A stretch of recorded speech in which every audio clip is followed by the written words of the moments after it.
At the moment, I've got several large projects on the go, which is certainly fun, but when this Skelly boy arrived, I dropped everything to prep, assemble, and paint him up over the course of a single evening. Recently, I've really enjoyed working within a tight timeline. Self-imposed or otherwise, it forces creative decisions you might not normally make, leading to interesting outcomes or learning new techniques. Decisions like using hot glue to attach these foam bricks to the base. I don't know that I'd necessarily recommend it, but it got the job done quickly. I had the idea to use this bony bastard as a Reaper in Idols of Torment, which I thought fitting since they're both from the mind of Jeremy at Blackmagiccraft. In the game, idols are on 32mm bases, and while this guy is a little small, no one I play with is going to care. Candles are a staple in the world of Idols of Torment, and you can add a number of them to the base to denote what type of creature each of your little freaks is.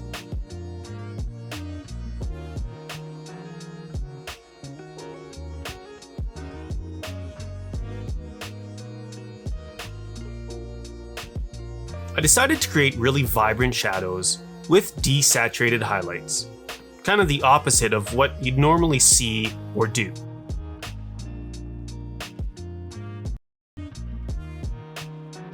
So I hosed this guy down with a rich purple, then this dark magenta that I have fallen in love with.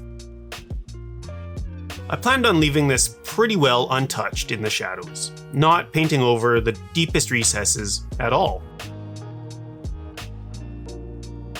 I really like little projects like this. They tend to offer a low-stress environment in which you can mess around, try different colors, different styles, generally just play around and have fun. This is a hobby after all.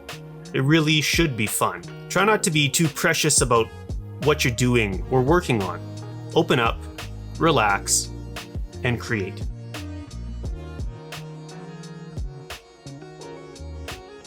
For the pants and cloak, I felt like adding as much texture as I could. Really focus on that tattered and ripped appearance, which meant my go-to quick, sketchy brushstrokes. With the pants, I mixed a hint of the dark magenta into gray. Because the shadows are so rich and vibrant, you can mix quite a bit of the magenta in and still have the pants read as gray.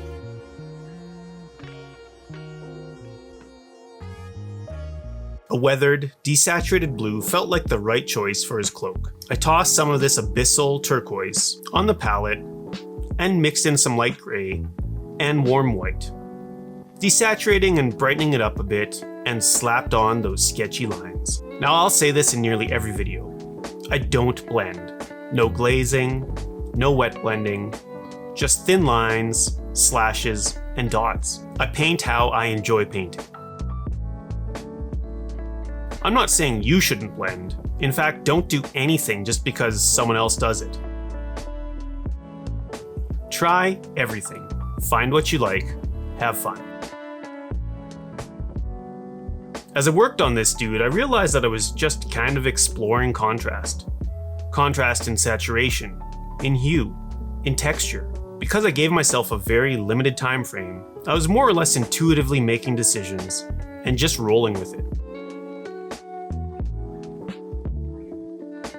Vaguely rusty, beat-up steel sword checks out.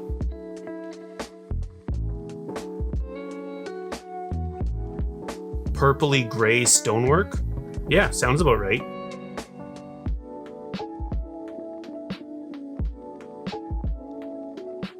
Warm brown bones? Why not?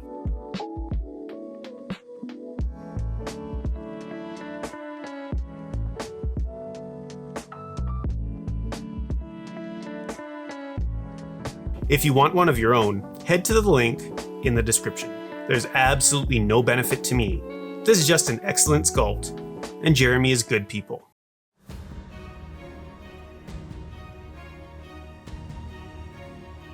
Most of all, I hope this encourages you to pick up a small project, or any project, give yourself a little time, and see what happens. I think you'll surprise yourself.